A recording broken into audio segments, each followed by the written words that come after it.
इस क्लास में हम डिस्कस करने वाले हैं बेटा प्रायोरिटी शेड्यूलिंग की। बड़ा ही इंपॉर्टेंट शेड्यूलिंग एल्गोरिथम है प्रायोरिटी शेड्यूलिंग। ये भी बेटा दो वैरायटीज में है। ये भी जो है आपका प्रिमिटिव भी हो सकता है, नॉन प्रिमिटिव भी हो सकता है। ध्यान रखना, मतलब नॉन प्रिमिटिव भी होगा और प्रिमिटिव भी हो सकता है। तो नॉन प्रिमिटिव होगा तो बट ऑब्वियस है सीपीयू पूरा का पूरे टाइम तक मिलेगा जब तक कि प्रोसेस एग्जीक्यूट नहीं हो जाता। और प्रिमिटिव होगा तो हमें पता ही है कि हमको क्या करना है कि सीपीयू को कितनी देर तक देना है, केवल 1 यूनिट ऑफ टाइम तक देना है। ठीक है, और उसके बाद हमको फिर दूसरे प्रोसेस को चेक करना है और फिर दूसरे प्रोसेस को फिर हमको सीपीयू में दे देना है। ठीक है, तो दो तरीके से हम प्रायोरिटी शेड्यूलिंग करेंगे, एक प्रिमिटिव और दूसरा हम करेंगे नॉन प्रिमिटिव। समझने की कोशिश करते हैं। अगर हम प्रायोरिटी शेड्यूलिंग की बात करें तो जैसे कि हमने एफसीएफएस में देखा बेटे कि एफसीएफएस में होता क्या है कि जो मेन क्राइटेरिया आपका होता है वो होता है अराइवल टाइम। ठीक है, अराइवल के अकॉर्डिंग वहां सीपीयू मिलते हैं। अराइवल के अकॉर्डिंग आपको एग्जीक्यूशन के लिए सीपीयू मिलता है। ठीक है, हमने एसजेएफ देखा, जिसका बर्स्ट टाइम कम होगा उसको सीपीयू मिलेगा। तो यहां बीटी के अकॉर्डिंग मिलेगा, लेकिन बीटी कैसा होना चाहिए, शॉर्टेस्ट होना चाहिए। फिर हमने एलजेएफ देखा, एलजेएफ में बीटी के अकॉर्डिंग होगा बर्स्ट टाइम, लेकिन यहां बीटी क्या होना चाहिए, लार्जेस्ट होना चाहिए। ठीक है, अब हम बात करेंगे प्रायोरिटी शेड्यूलिंग की। तो प्रायोरिटी शेड्यूलिंग में क्राइटेरिया जो होगा प्रायोरिटी, किसकी प्रायोरिटी हाई है उसकी हम बात करेंगे। ठीक है, so the SJF algorithm is a special case of the general priority scheduling algorithm. Priority is associated with each process and the CPU is allocated to the process with the highest priority. Equal priority process are scheduled in FCFS. जहां priority बराबर हो वो कहलाता है FCFS, क्योंकि वो तो arrival time पे होगा, जो आएगा पहले उसको मौका मिल जाएगा। एसजेएफ में क्या करते हो, प्रायोरिटी एल्गोरिथम है लेकिन where the priority is the inverse of next CPU burst, मतलब लोएस्ट वाला जो कहना चाहिए बर्स्ट टाइम है उसकी प्रायोरिटी हाइयर है। और एलजेएफ में क्या कर रहे हो, एलजेएफ में हाईएस्ट वाले की प्रायोरिटी हाइयर है और एसजेएफ में लोएस्ट वाले की प्रायोरिटी हाइयर है। In practice priorities are implemented using integers using a fix range. मतलब जो आप प्रायोरिटीज बताते हो जनरली आप बताते हो 0 1 2 3 4, ये होती है प्रायोरिटीज। ठीक है, लेकिन बेटा इसमें कोई कहना चाहिए ना कोई फाइनल कन्वेंशन नहीं बन पाया कि किस पर्टिकुलर पॉइंट किस पर्टिकुलर वैल्यू को, या कहना चाहिए लोअर वैल्यू को हाई प्रायोरिटी मानोगे कि हायर वैल्यू को लो प्रायोरिटी मानोगे। मतलब मेरे कहने का मतलब ये हुआ कि जो प्रायोरिटी आप बताते हो न्यूमेरिक वैल्यू से बताते हो, जैसे 0 हो गया, 1 हो गया, 2 हो गया, 3 हो गया, 4 हो गया, 5 हो गया। ठीक है, ऐसे। अब इसमें क्या है, दिक्कत क्या है, but there is no agreed upon upon convention as to whether high priorities use as largest number और high priorities use larger numbers और स्मॉल नंबर। मतलब अगर देखा जाए तो कुछ लोग का कहना है इसमें हाई प्रायोरिटी जो मानी जाएगी वो 0 की मानी जाएगी, कुछ लोगों का कहना है हाई प्रायोरिटी 5 को मानी जाएगी। ठीक है, अपने अलग अलग कन्वेंशन है और अपने अलग अलग तरीके हैं। ठीक है, सॉल्व करने का मतलब गलत वो भी नहीं है जो बोलते हैं कि हाई प्रायोरिटी में 5 को मानूंगा तो 5 को हाई प्रायोरिटी मान के पूरा का पूरा एग्जाम्पल को सॉल्व करेंगे, वो भी चलेगा। कुछ बोलेंगे मैं जीरो को मानूंगा हाई प्रायोरिटी, उसको लेके वो करेंगे, उसका भी एग्जाम्पल जो आप सॉल्व करोगे वो भी सही है। अगर आप गैल्विन की बुक की बात मानो तो गैल्विन में जो एग्जाम्पल दिए हुए बेटा उसका कहना है मैं जो आपकी लोअर वैल्यू होगी उसको हायर प्रायोरिटी मानूंगा। समझते चलना मैं क्या समझाने की कोशिश कर रहा हूं, मतलब 0 को सबसे हायर प्रायोरिटी मानेगा, फिर 1 को मानेगा, फिर 2 को मानेगा, फिर 3 को मानेगा, फिर 4 को मानेगा, फिर 5 को मानेगा।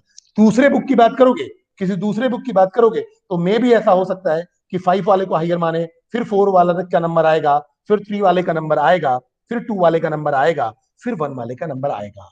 ठीक है, तो बात आपको ये पूछनी पड़ेगी फिर हम क्या करें, फिर हम क्या करें।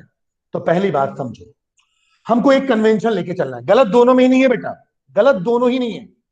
अगर आप लो प्रायोरिटी वाले को हाई मानते, सॉरी लो वैल्यू को हाई मानते हो वो भी सही है, हाई वैल्यू को हाई मानते हो वो भी सही है।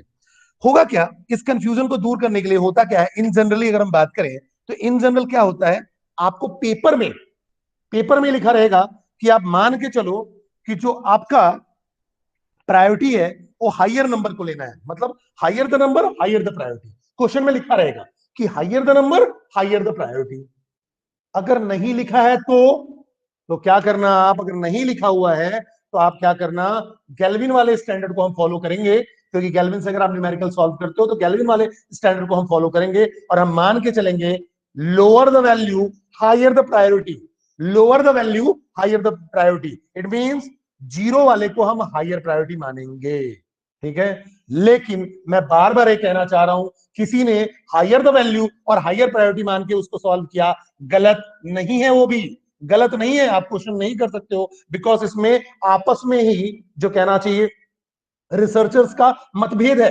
कुछ बोलते हैं न्यूमेरिक वैल्यू हायर होगी तो प्रायोरिटी हाई मानी जाएगी, कुछ कहते हैं न्यूमेरिक वैल्यू का क्या मतलब, न्यूमेरिक वैल्यू का क्या मतलब, हम जीरो जीरो वाले को हायर मानेंगे, ठीक है, जो लोअर वैल्यू है उसके बेस पे हम हायर मान लेंगे, ठीक है। लेकिन हम अपने कैलकुलेशंस में ये ध्यान रखेंगे कि पहली बात तो हम क्वेश्चन पेपर में देखेंगे, अगर उसने बोला है higher the value higher priority, it means you have to take, या कहना चाहिए आपको फिर तो कंपल्सरी हो गया कि आपको हायर वैल्यू को हायर प्रायोरिटी मानना है। अगर उसने लिख दिया पेपर में कि लोअर वैल्यू को आप हायर प्रायोरिटी मानो तो लोअर वैल्यू को हायर प्रायोरिटी लेके चलना है। मैं दोनों तरीके से एग्जांपल सॉल्व करके तुम्हें दिखाऊंगा, बड़ा ही सिंपल सा है, कोई दिक्कत वाली बात नहीं है। और जब ना लिखा हो बेटा, जब ना लिखा हो तो बट ऑब्वियस है आपको क्या करना पड़ेगा, फिर क्या करना चाहिए, आप एक जनरल कन्वेंशन बना लो, आप लोअर वाले को हायर मान लेना, ठीक है। क्वेश्चन से समझते हैं डायरेक्टली, ठीक है। तो देखो बच्चे, अब यहां पास प्रोसेस आईडी तो आपके पास होता ही था, याद करो, प्रोसेस आईडी तो होता ही था, ये प्रोसेस आईडी है, और ये आपका arrival time that is eighty, arrival time, सीटी कंप्लीशन टाइम, ठीक है, ये आपका कंप्लीशन टाइम हो गया। और कंप्लीशन टाइम के साथ साथ आपका इसमें अगर आप देखो तो इसमें एक लाइन आपका कम है, यहां आप कर दो एक बर्स्ट, बर्स्ट टाइम, ठीक है। तो पहला है पीआईडी, प्रोसेस आईडी, ये हो गया आपका अराइवल टाइम, कब आया प्रोसेस, बीटी बोले तो बर्स्ट टाइम, या इसी को हम ईटी बोलते हैं, execution time, execution time, execution time. फिर है सीटी, ठीक है, सीटी है आपका, सीटी मतलब कंप्लीशन टाइम और एग्जिट टाइम, और exit time, TAT turn around time, WT waiting time, ठीक है। तो बेटा बीटी आपको गिवन रहेगा, जैसे अभी आपका एटी भी था, आपका बीटी भी गिवन रहेगा, और बीटी अगर गिवन आपका है तो क्या है गिवन, देखो तो बीटी आपका इस क्वेश्चन के लिए गिवन है 4, इसके लिए है 3, और इसके लिए है आपका 1, इसके लिए है आपका 5, और इसके लिए 2। अब ये जाके पूरा क्वेश्चन बन गया, क्वेश्चन आपका ये रहेगा, ठीक है। साथ में ये बोला गया है, जैसे आपने लिया 4 3 1 5 2, ठीक है, साथ में ये बोला गया है कि आपको क्या करना है, higher the value, higher the value the priority will be high, the priority will be high, मतलब हायर वैल्यू की प्रायोरिटी हाई है, ये पेपर में लिखा हुआ है कि आपको कंसीडर क्या करना है, higher the value higher the priority, ये कंसीडर करना है, पेपर में लिखा हुआ है। तो भाई मुझे क्या करना पड़ेगा इस क्वेश्चन को सॉल्व करने के लिए, हायर वैल्यू को हायर प्रायोरिटी माननी पड़ेगी, चलिए मान लिया। तो देखिए बच्चे, अब इसमें आपको गिवन क्या रहेगा, प्रायोरिटी भी गिवन रहेगा, तो जैसे 2 प्रायोरिटी दी हुई है, 3 प्रायोरिटी दिया हुआ है, 4 प्रायोरिटी दिया हुआ है, 5 प्रायोरिटी दिया है, और 5 दिया है, तो बट से हायर मतलब ये जो 5 प्रायोरिटी है हायर है, ठीक है, तो higher the value higher the priority, ठीक है, अच्छी बात है। गैंट चार्ट बनाने की कोशिश करते हैं, ठीक है, गैंट चार्ट हम बनाएंगे सबसे पहले। गैंट चार्ट अगर मैंने इसका बनाया तो देखो, सबसे पहले तो जीरो से हम चालू करते हैं, अब वेटिंग क्यू की बात करेंगे, जीरो पे चालू करेंगे तो केवल एक ही आया हुआ है, कोई प्रायोरिटी से कोई मतलब नहीं, एक ही है रेडी क्यू में, रेडी क्यू में आपके पास एक ही है, तो कोई प्रायोरिटी से मतलब नहीं है, P1 को मौका मिला, ठीक है, नॉन प्रिमिटिव है, इसमें देखो आपका जो क्राइटेरिया है वो क्राइटेरिया क्या बोलता है, आपको देखना प्रायोरिटी है, तो क्राइटेरिया हो गया प्रायोरिटी, और जो मोड हो गया वो नॉन प्रिमिटिव हो गया, मोड कौन सा है, नॉन प्रिमिटिव, ठीक है। तो अभी आप देखो P1 आया है, तो जीरो यूनिट ऑफ टाइम पे P1 ही है, तो कोई कुछ कर ही नहीं सकते, प्रायोरिटी देखने का मतलब ही नहीं है, जब एक से ज्यादा प्रोसेस होंगे तब तो प्रायोरिटी देखेंगे, तो कोई दिक्कत नहीं है।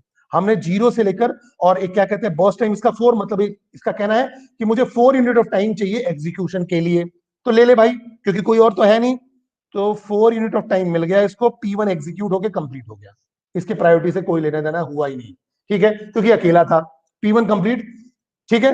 अब जीरो से 4 में बहुत सारे आ चुके होंगे, देखो कौन कौन आ गया, अराइवल P2 का 1 पे हुआ, अराइवल P3 का 2 पे हुआ, अराइवल P4 का 3 पे हुआ, P5 का 4 पे। मतलब कहीं P2 आ गया होगा यहां, यहां आपका P3 आ गया 2 पे, और P4 आ गया 3 पे, और P5 4 पे आ गया। सारे के सारे आ गए, मतलब रेडी क्यू में आ गए। इसका मतलब रेडी क्यू में आ गए। और एक गैंट चार्ट क्या है? रनिंग स्टेटस है, रनिंग क्यू का स्टेटस है। तो चलो बच्चे, P2, P3, P4, P5 ये सारे के सारे आ गए, ये सारे के सारे आ गए। ठीक है, अब इसमें से मुझे देखना पड़ेगा कि मेरा क्राइटेरिया क्या है, क्योंकि मेरे पास रेडी क्यू में एक से ज्यादा प्रोसेस हैं। तो शेड्यूलर, अगर आपका operating system priority scheduling follow करता है, तो किस प्रोसेस को फॉलो करेगा, सॉरी किस प्रोसेस को पिक करेगा? तो कौन सा प्रोसेस पिक होगा? P2, P3, P4, P5 में से अगर आप देखो तो P4 और P5 का जो प्रायोरिटी है वो सेम है। अगर प्रायोरिटी सेम होती है तो फिर हम एफसीएफएस पे आ जाते हैं, कौन पहले अराइव हुआ? तो P4 अराइव पहले हुआ, क्योंकि इसने बोला है higher the value higher the priority, इसने बोला हुआ है, तो मुझे लेके चलना पड़ेगा। ठीक है, लेकिन दोनों के सेम होंगे तो बट ऑब्वियस है अराइवल टाइम जिसका पहले होगा। ठीक है, अराइवल भी सेम हो गया तो फिर सीक्वेंस नंबर जिसका पहले होगा, ये हमें पता है। अब बेटा हुआ क्या, P4 और P5 में से मैंने देखा कि दोनों का बर्स्ट टाइम, सॉरी दोनों की प्रायोरिटी सेम है, तो इनमें से देखना पड़ेगा अराइवल टाइम किसका पहले है। तो अराइवल P4 का पहले है, तो P4 पहले आएगा और बोलेगा मुझे एग्जीक्यूट कर दो। तो P4 को एग्जीक्यूट करने के लिए चाहिए बर्स्ट टाइम 5, मतलब 5 यूनिट ऑफ टाइम चाहिए एग्जीक्यूशन के लिए। तो नॉन प्रिमिटिव है, तो पूरा का पूरा सीपीयू मिलेगा और पूरा का पूरा एग्जीक्यूशन होगा। ठीक है, तो 4 + 5 हो गया 9, तो 9th यूनिट ऑफ टाइम पे कंप्लीट हो गया। और ये आपका P4 जो है वो रेडी क्यू से हट गया, टर्मिनेट हो गया। तो मैं भी यहां से हटा देता हूं, हट गया। अब आपके रेडी क्यू में बचे P2, P3, P5, P2, P3, P5। अब बेटा जब P2, P3, P5 बचे तो समझो मेरी बात को, अब यहां क्या होगा? अब फिर से मुझे P2, P3 और P5 का देखना पड़ेगा कि क्या कहते हैं प्रायोरिटी किसकी ज्यादा है। तो P2 का है 3, P3 का है 4 और P5 का 5। तो बट ऑब्वियस मौका किसको मिलेगा? हायर प्रायोरिटी को। तो हायर प्रायोरिटी किसकी है? 5 की, P5 की। तो मैं यहां P5 लिखूंगा। और इसका अब हम क्या देखेंगे कि कितना एग्जीक्यूशन के लिए यूनिट कितना चाहिए इसको। तो आपको सिंपल P5 को एग्जीक्यूशन के लिए जो बर्स्ट टाइम है वो 2 यूनिट चाहिए। तो 2 यूनिट ऑफ टाइम चलेगा और 11 पे जाके कंप्लीट हो जाएगा। कोई नया प्रोसेस है नहीं, तो इसमें देखो रेडी क्यू में कोई नया नहीं आ रहा है, सारे के सारे रेडी क्यू में आ चुके हैं। तो मैं इसलिए अब रेडी क्यू की चिंता नहीं कर रहा हूं। ठीक है, अब P5 भी आपका रेडी क्यू से हट गया, कोई रेडी क्यू अब अपडेट नहीं होगा। अब केवल बचा P2 और P3। तो P3 का जो प्रायोरिटी है वो ज्यादा है, तो P3 एग्जीक्यूट होगा। ठीक है, इसका बर्स्ट टाइम एग्जीक्यूशन टाइम जो है वो केवल 1 यूनिट टाइम है, तो 12 तक चलेगा। ठीक है, और जाके P3 भी आपका आपका P3 भी आपका कंप्लीट हो गया, टर्मिनेट हो गया। केवल बचा P2, केवल बचा P2। अब केवल बचा P2, तो क्या होगा? कोई और प्रोसेस है ही नहीं, तो केवल P2 को आप लोगे। P2 का बर्स्ट टाइम कितना है? 3, तो 3 यूनिट ऑफ टाइम तक चलेगा, 15 पे जाके कंप्लीट हो जाएगा। ये मुझे चीजें समझ में आ गई। ठीक है, तो अब अगर मैं क्या देखूंगा कि कंप्लीशन टाइम या एग्जिट टाइम क्या होगा, तो P1 का अगर मैं देखूं तो P1 4 पे एग्जिट हो गया, P1 के राइट में देखना है। ठीक है, P3 के राइट में 9, तो P3 9 पे एग्जिट हो गया। P3 यहां है तो इसका 9 लिख देता हूं। P5 11 पे हुआ, यहाँ 11 लिख देता हूं। P3 12 पे हुआ, तो देखो P3 9 किसका था? 9 आपका P3 है, तो यहाँ P3 नहीं होगा, यहाँ मेरे ख्याल से यहाँ अपन ने P3 लिखा है, यहाँ P4 होगा। ठीक है, यहाँ आपने गलती से P3 लिखा है, P4 होगा देखो, क्योंकि बट ऑब्वियस हम P4 बोल रहे थे ना, P4 और P5 में कंपेयर हुआ होगा, तो P4 आया था यहाँ, लेकिन मैंने P3 दिया हुआ था। ठीक है, तो P4 का यहाँ 9 होगा और P3 का होगा यहाँ 12। ठीक है, तो P3 का हो गया 12। फिर हम बात करेंगे P2 का, तो P2 का हो गया 15, तो ये आ गया आपका P2 का 15। ठीक है, ये P2 का हमने 15 लिख दिया। चलिए, अच्छी बात है।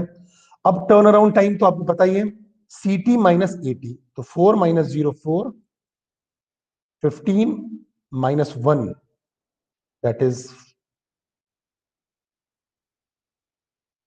15 - 1 14, 12 - 2 10, 9 minus 3 6, 11 minus 4 7, WT TAT minus BT burst time, तो 4 minus 4 0, 14 minus 3 11, 10 minus 1 9, 6 minus 5 1, 7 minus 2 5। ठीक है, ये आपका आ गया टर्न अराउंड टाइम और आपका वेटिंग टाइम। अब turn around, average turn around time निकालना होगा तो कैसे निकालोगे? Average turn around time equal to क्या होगा? इसको टोटल कर दो। जब आप टोटल करोगे तो आएगा 14 18 20 34, यह आ जाएगा 41, और divide by number of process. कितने प्रोसेस है? 1 2 3 4 5, तो डिवाइड बाय 5 कर दो। ठीक है, तो 41 डिवाइड बाय 5, जो भी आउटपुट आएगा वो जो भी वैल्यू आएगा वो आपका टर्न अराउंड टाइम हो गया। वेटिंग टाइम का एवरेज निकालना हो तो एवरेज वेटिंग टाइम क्या हो जाएगा? टोटल कर दो तो 11 एंड 20 21 25, 21 प्लस 5 26, तो 26 डिवाइड बाई 5 कर दो, ये आ जाएगा आपका एवरेज वेटिंग टाइम। हम ऐसे निकालते हैं जब नॉन प्रिमिटिव की बात करते हैं। Is that clear to all of you? Yes और नो? कोई कंफ्यूजन तो नहीं है? बोलो बच्चे, कोई सर। कंफ्यूजन? गुड। अब हम प्रायोरिटी शेड्यूलिंग की बात करेंगे जब हम प्रिमिटिव मोड की बात करेंगे। समझो, प्रिमिटिव मोड की हम बात करेंगे। प्रिमिटिव में हमको फिर से 1 यूनिट टाइम देना होगा। ध्यान रखना, प्रिमिटिव में हम केवल 1 यूनिट टाइम देंगे। ठीक है, बॉस टाइम यहां छूटा हुआ है, बॉस टाइम हम लिख लेते हैं, तो बीटी यहां लिख लेते हैं।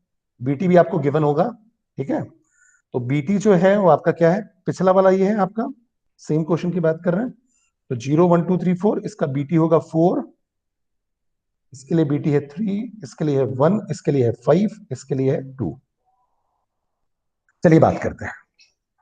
तो बेटा अब देखो, अब इसमें मैं ग्रैंड चार्ट बनाऊंगा। गैंट चार्ट जब बनाऊंगा तो गैंट चार्ट मैंने ऐसे बना लिया रनिंग स्टेटस के लिए।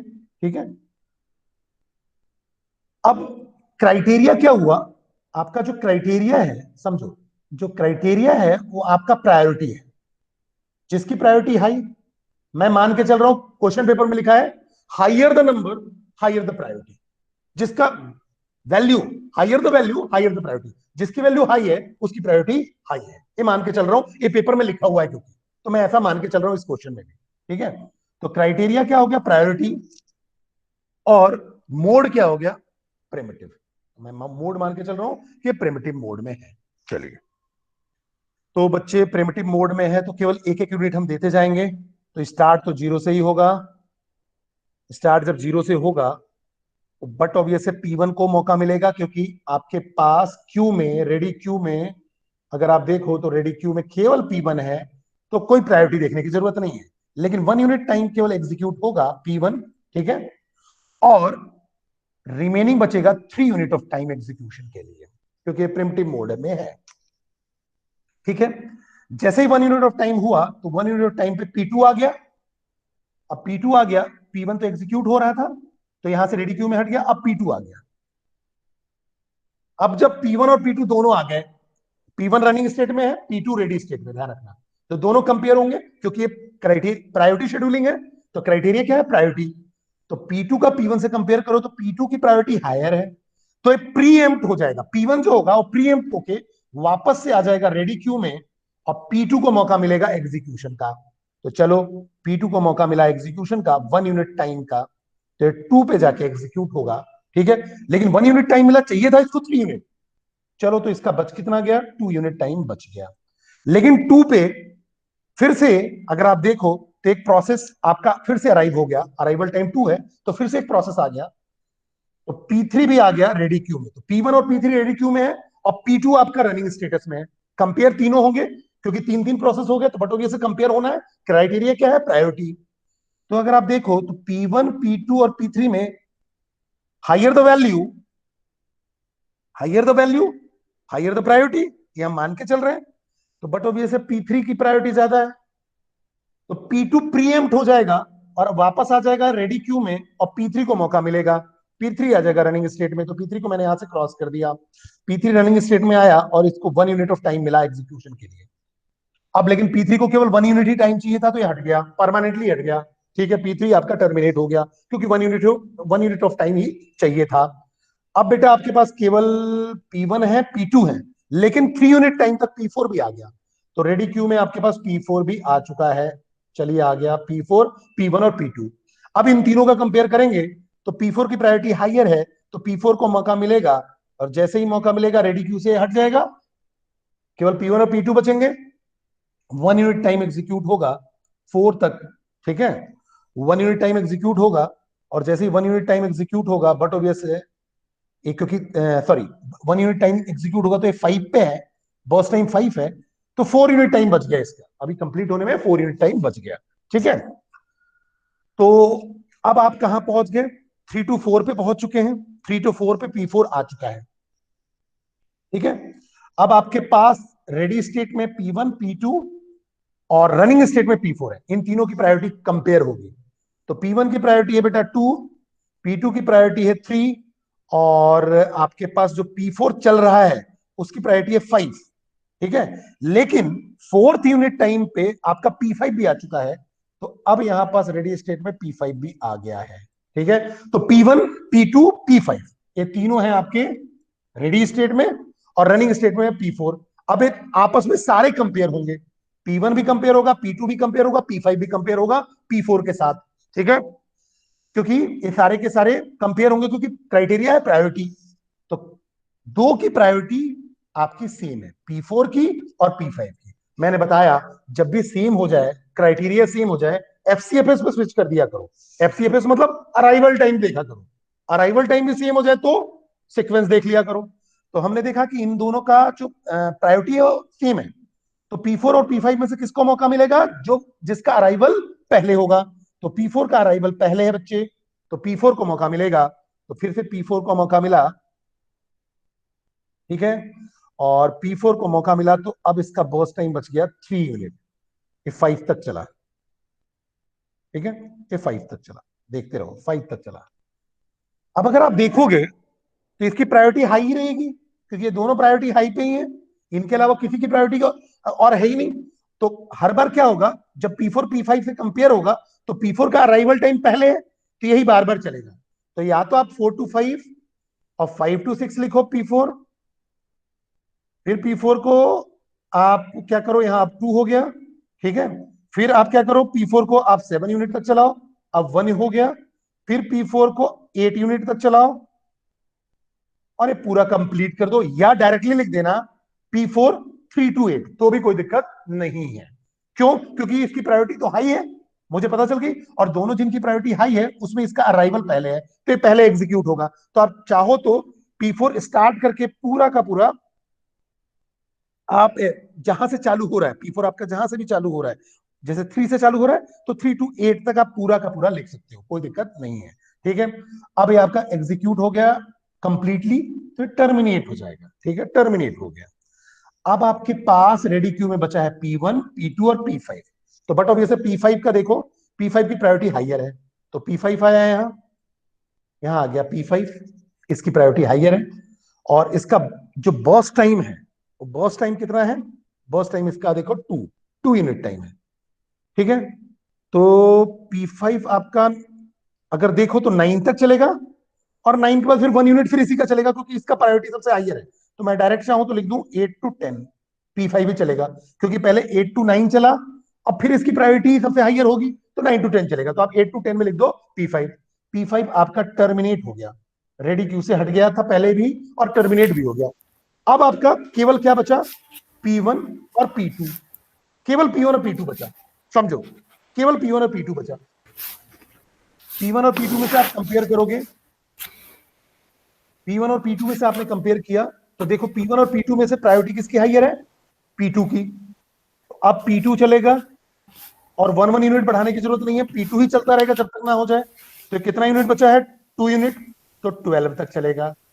फिर उसके बाद केवल P1 बच गया, तो P1 चलेगा, और ये आपका P2 पहले हट चुका था, P1 भी आ गया रनिंग में, और P1 चलेगा आपका 3 यूनिट बचा था, तो टोटल 15 तक, ठीक है। ये टोटल 15 तक। ध्यान रखना गलती कहां हो जाती है, जैसे मैं 4 3 2 1 करता हूं ना, तो जब सब्ट्रैक्शन करने की बारी आती है वेटिंग टाइम में, तो हम 3 या 2 से सब्ट्रैक्ट कर देते हैं। ध्यान रखना ओरिजिनल टाइम से सब्ट्रैक्ट करना होता है, बर्स्ट टाइम से सब्ट्रैक्ट करना होता है, ठीक है। तो अब अगर मैं इसको डिलीट करूं, और फिर उसके बाद हम सीटी निकालें, टीएटी निकालें, टर्न अराउंड टाइम, और वेटिंग टाइम तो कैसे निकलेगा।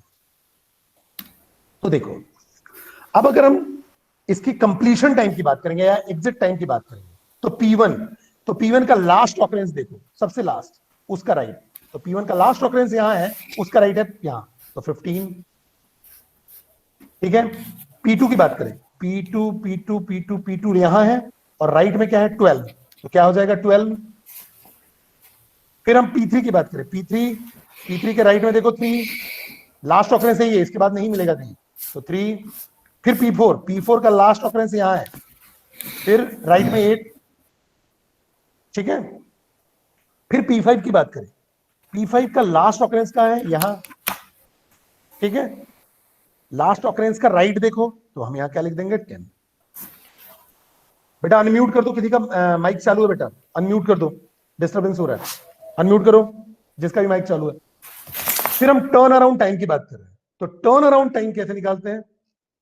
टर्न अराउंड टाइम मतलब CT minus AT, completion time minus arrival time, तो 15 माइनस 0 15 आ जाएगा, 12 माइनस 1 11 आ जाएगा, 3 माइनस 2 1 आ जाएगा, 8 माइनस 3 5 आ जाएगा, और 10 माइनस 4 आपका आ जाएगा 6, ठीक है।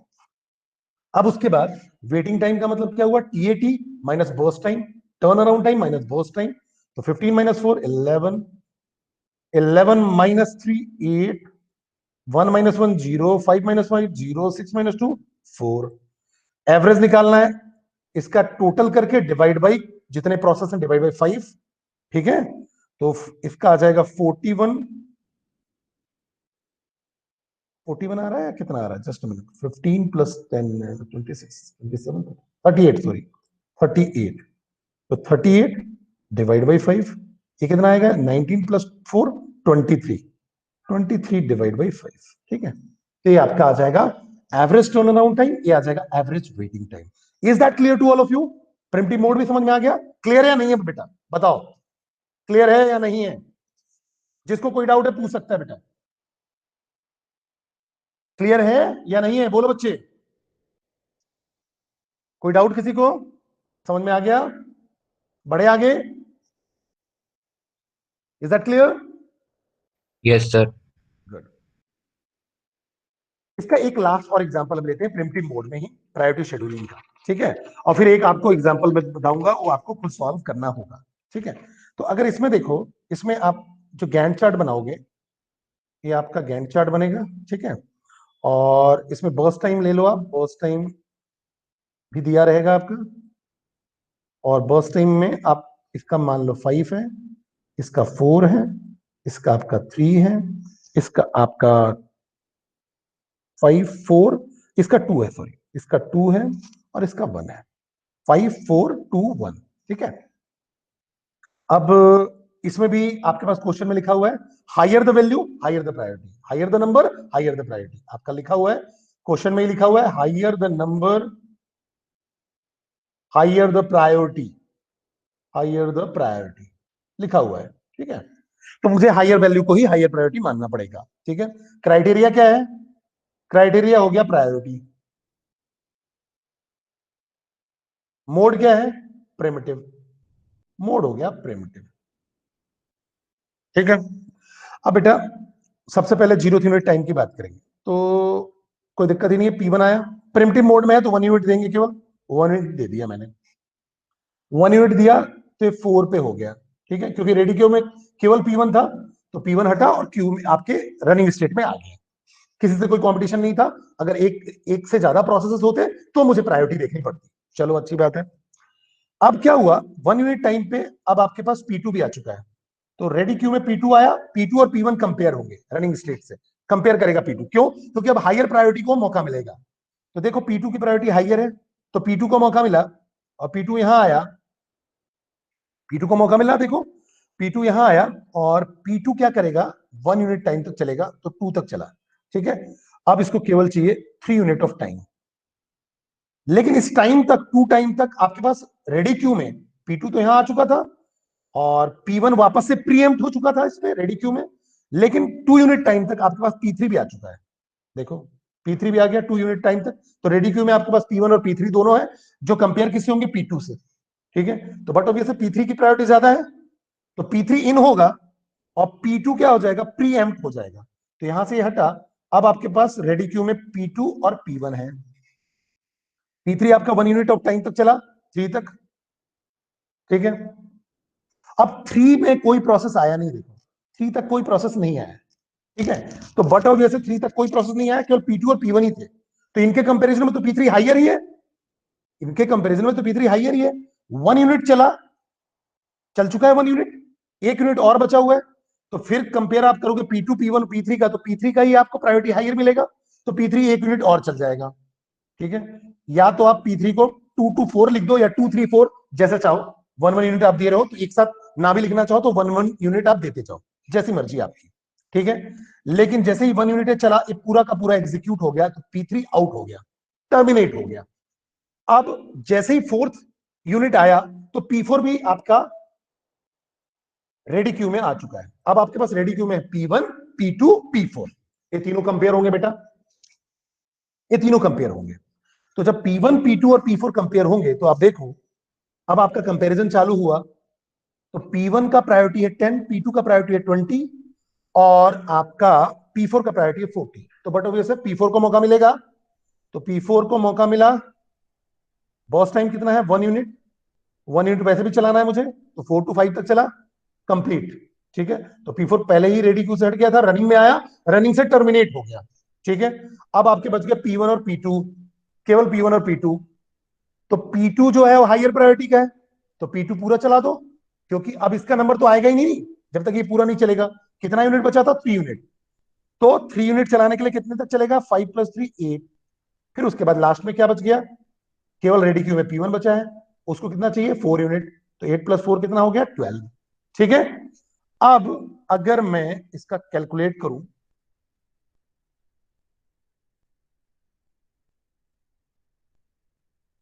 देखो सीटी अगर आपको कैलकुलेट करना है, तो सीटी बड़ा ही सिंपल है। P1 की बात करें तो P1 का लास्ट ऑकरेंस यहां है, 12 तक चलेगा। P2 का लास्ट ऑकरेंस तो यहां है, राइट में 8 है, 8 लिख देंगे। ठीक है, P3 का लास्ट ऑकरेंस और उसका राइट, तो लास्ट ऑकरेंस यहां है और राइट 4, तो 4 लिख दिया। फिर P4 का लास्ट ऑकरेंस यहां है, राइट में 5 है, तो 5 लिख देंगे। ये इसका कंप्लीशन टाइम या एग्जिट टाइम हो गया। टर्न अराउंड टाइम CT -80, ये सिंपल है, ये 12 हो जाएगा। ये आपका 8 - 1, ठीक है, 8 - 1 है, तो ये 7 हो जाएगा। ये 4 - 2 2 हो जाएगा, और 5 - 4 ये आपका, सॉरी, ये आपका क्या है? जो सीटी है वो 5 है, 5 आया था सीटी का। पी जो P4 था उसका 5 आया था, क्या आया था P4 का? देखो आपका क्या आया हुआ था, P4 में कुछ गड़बड़ लग रहा है। P4 का 5 आया था, ठीक है, हाँ चलो सही है। तो बट ऑब्वियस है 5 - 4 1, ठीक है, सही है। तो 5 - 4 अराइवल टाइम से हमें सब्ट्रैक्ट करना है, तो 5 - 4 1 आ जाएगा। वेटिंग टाइम की बात करेंगे, तो वेटिंग टाइम में देखो बेटा, waiting time turn around time minus burst time, तो 12 - 5 7, 7 - 4 3, 2 - 2 0, 1 - 1 1 - 1 0। ठीक है, एवरेज निकालना है टर्न अराउंड टाइम, तो इसका टोटल करो तो 22, और 22 divide by complete process, number of process तो 4, तो 22/4 हो जाएगा, दैट इज 5.5। ठीक है, 5.5 आ जाएगा। इसका अगर हम करें तो 10/4, तो ये आपका 2.5 आ जाएगा। ऐसे हम निकाल सकते हैं, सिंपल सिंपल वे में हम ऐसे निकाल सकते हैं। तो ऐसे काम करता है प्रायोरिटी शेड्यूलिंग का प्रिमिटिव और नॉन प्रिमिटिव, जो मैंने आपको पहले बताया था। अब दूसरे एग्जांपल में अगर आप देखो, सबका अराइवल टाइम सेम है, ठीक है, और इस क्वेश्चन में ध्यान रखना, इस क्वेश्चन में दिया हुआ है कि आपको जो शॉर्ट, आपकी जो कहना चाहिए हायर वैल्यू की बात नहीं हो रही है, अब इसमें बोला हुआ है जो छोटी वैल्यू है वो हायर है, छोटी वैल्यू है उसकी प्रायोरिटी हाई है। या तो क्वेश्चन में नहीं दिया हुआ है, या तो क्वेश्चन में नहीं भी दिया हुआ है, तो आप क्या करना, छोटी वैल्यू की प्रायोरिटी हाई मान के सॉल्व करना। ठीक है, बड़े से भी कर दो तो दिक्कत नहीं है, लेकिन हम इन जनरल कन्वेंशन मान लें तो हम क्या करेंगे, जब हमारे पास गिवन नहीं होगा तो मैं क्या करूंगा, जो छोटी वैल्यू होगी मतलब जीरो होगा उसको हाई मानूंगा। सबसे हाई किसको मानूंगा, जीरो को, फिर उससे छोटा वन, फिर टू, फिर थ्री, ऐसे मानेंगे। तो इसमें आपके पास क्वेश्चन में दिया नहीं है, तो मैं छोटी वैल्यू को, छोटी प्रायोरिटी वैल्यू को मैं हायर मानूंगा। तो देखो यहां, यहां इनमें से सबसे हायर प्रायोरिटी किसकी है, इस वन की, छोटी वैल्यू की। ठीक है, ध्यान रखना। अब यहां देखो, यहां जो सारे प्रोसेस हैं जीरो टाइम पे आ गए, सारे जीरो टाइम पे ही आ गए।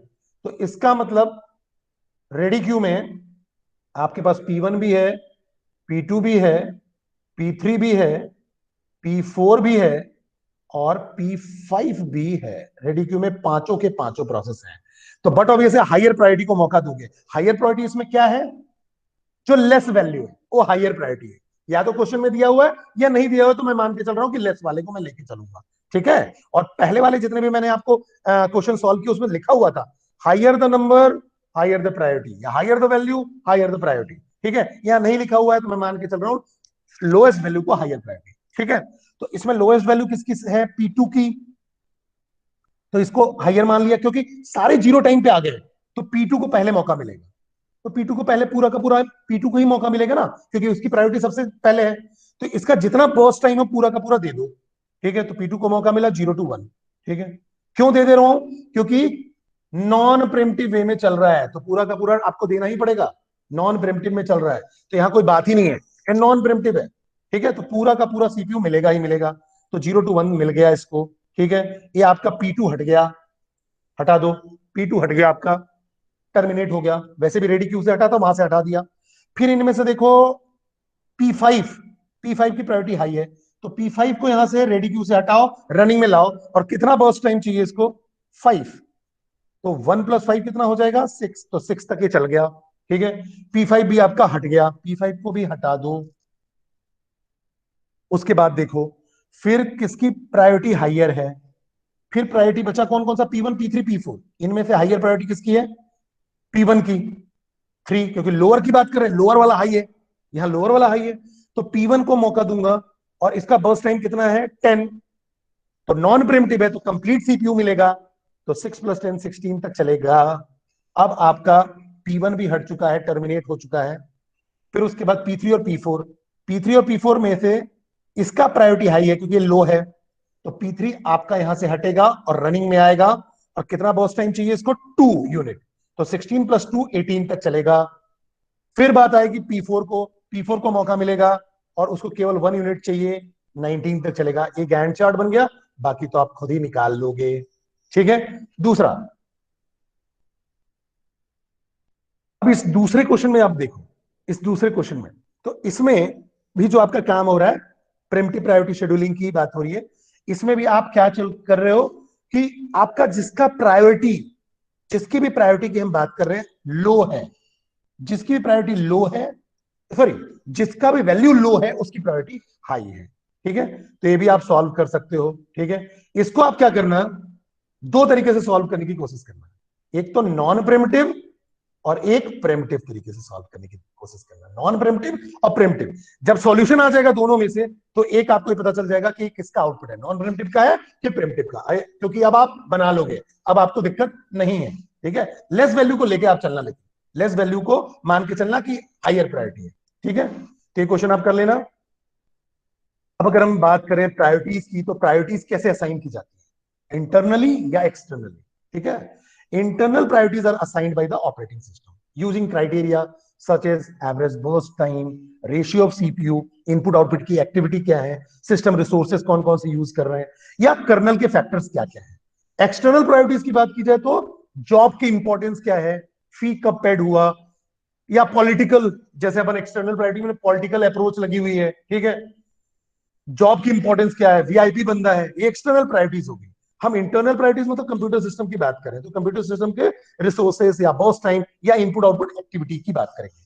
ठीक है, अब जो प्रायोरिटी शेड्यूलिंग होता है कैन बी आइदर प्रिमिटिव और नॉन प्रिमिटिव, हमने देख लिया। When a process arrive at the ready queue, its priority is compared with the priority of the current running process. ठीक है, अब अगर नॉन प्रिमिटिव है तो नॉन प्रिमिटिव में क्या होगा, जिसको मौका मिल गया उसको पूरा का पूरा एग्जीक्यूशन होना है, तब दूसरे प्रोसेस को मौका मिलेगा। अगर प्रिमिटिव है तो केवल एक एक यूनिट ऑफ टाइम हम देते जाएंगे और फिर प्रायोरिटी हम कंपेयर करते जाएंगे। ठीक है, तो अगर नॉन प्रिमिटिव है तो priority scheduling algorithm will simply put the new process at the head of the ready queue. A primitive priority scheduling algorithm will preempt the CPU if the priority of the newly arrived process is higher than the priority of the currently running process. मतलब क्या करेगा, पुराने process को prompt कर देगा, अगर उससे higher priority वाला बंदा आ गया तो उसको मौका मिल जाएगा, उसको सीपीयू मिल जाएगा और पुराने प्रोसेस को प्रिम्प्ट करके रेडी स्टेट में पहुंचा देगा। ये हमने एग्जांपल से समझा ऑलरेडी, ठीक है। Priority scheduling can suffer from a major problem as indefinite blocking और स्टारवेशन। इनडेफिनिट ब्लॉकिंग मतलब बहुत लंबे समय तक मुझे सीपीयू ना मिलना। जो लो प्रायोरिटी वाला बंदा होगा उसको तो पता चला सीपीयू ही नहीं मिल रहा है। जैसे मैं आपको एक लाइव एग्जांपल बताता हूं, हम क्या कहते हैं, मंदिर में दर्शन करने जाते हैं और दिन भर केवल वीआईपी लोग आते रहे तो हमें तो कभी नंबर ही नहीं आएगा, केवल वीआईपी की प्रायोरिटी हाई होगी, उनको बार बार मौका मिलता जाएगा, तो इनडेफिनिट ब्लॉकिंग हो जाएगी। जो लो प्रायोरिटी वाले लोग होंगे उनको इनडेफिनिट ब्लॉकिंग या उसी को हम स्टारवेशन बोलते हैं, ठीक है। क्यों? क्योंकि low priority task can wait forever because there are always some other job around that have higher priority. If this problem is allowed to occur, then processes will either run eventually when the system load lightens or will eventually get lost.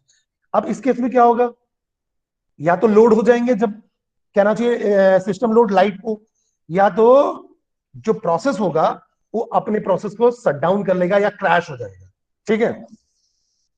One common solution is the problem is aging. Aging जो होता है वो इसका common solution है, in which priorities of job increase the longer they wait, ठीक है। ये हम देखेंगे, आगे पढ़ना है हमें।